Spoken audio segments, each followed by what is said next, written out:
ناظرین السلام علیکم ورحمۃ اللہ وبرکاتہ۔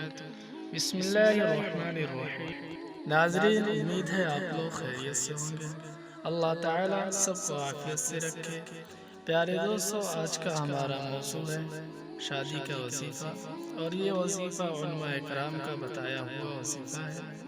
اس کو والدین بھی کر سکتے ہیں اپنی اولاد کے لیے، اور لڑکا لڑکی خود بھی کر سکتے ہیں آسانی سے۔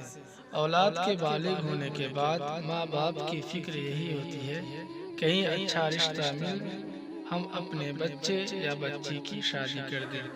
لیکن آج کے اس ماحول میں رسم و رواج کی وجہ سے غریب کی بچیوں کی عمر ختم ہوتی جا رہی ہے۔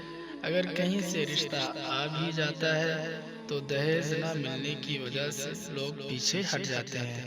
اللہ سب کے دہیج کی ہوس اور لالچ سے حفاظت کرے۔ ناظرین، آپ کو یاد دلاتا چلوں، اگر چینل پہ نئے ہیں تو چینل کو سبسکرائب کر لیں تاکہ اسی طرح کی اچھی دعا آپ کو ملتی رہے، اور ہماری ویڈیو کو لائک شیئر ضرور کریں۔ چلتے ہیں آج کے عمل کی طرف۔ اگر آپ کے لڑکے یا لڑکی کا رشتہ نہ آتا ہو، یا آتا ہو مگر پسند نہ آتا ہو، تو آپ 112 مرتبہ اس آیت کو پڑھیں۔ بسم اللہ الرحمن الرحیم۔ رب انی لما انزلت الی من خیر فقیر۔